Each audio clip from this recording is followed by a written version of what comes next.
Alright, hello everyone, it's Happy, and today we're going to be talking about one of the more fun tanks at tier 10, and that is definitely going to be the Mouse. After the Jagdpanzer E100 and after the Death Star, such as the FV215B, this tank is definitely one of the more fun tanks to play at tier 10, simply because of how the Mouse was more or less made. It's a big, chunky boy with a lot of armor and HP. This tank is quite fun, and I don't necessarily recommend people trying to play this tank more or less in a competitive or a sweaty way.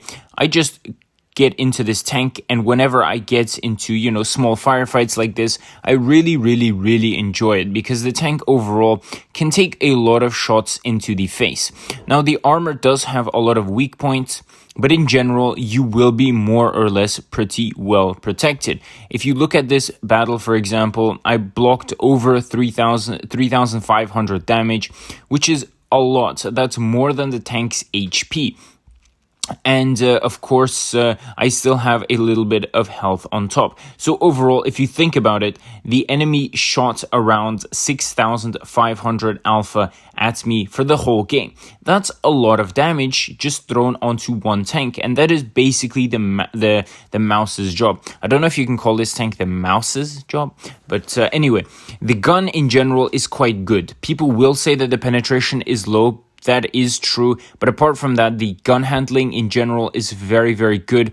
The alpha is quite nice because you can get some high rolls as well. And of course, the armor is the main thing about this tank, as I just said.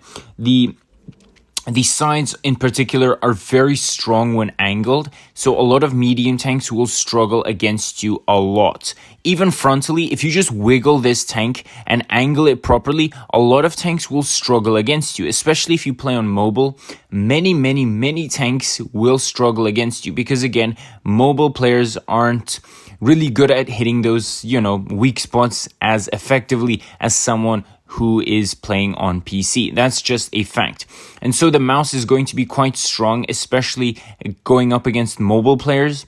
Or if you do have a mobile, again, angling this tank is also pretty easy, and you should be doing it every goddamn time.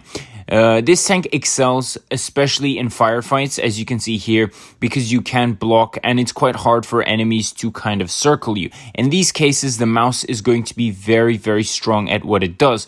It takes up a lot of shots, and it kind of relieves the pressure from the other heavies on the front line, because everyone's going to be trying to shoot you. They don't penetrate, or even if they do, you still have 3,000 HP. So you're more or less bound to survive. Overall, this tank is just very fun to play. And if you've gotten a lot of other competitive tech trees already, which I've mentioned in my previous video, and you want to chill other than, play the Death Star or the FV215B, then you should definitely look at the Mouse, because this is one of the more fun tanks at tier 10, just because of the way it is played. So tell me what you guys think about this tank in the comment section below. And with that, Happy is out, and I'll definitely see you guys next time. Bye-bye.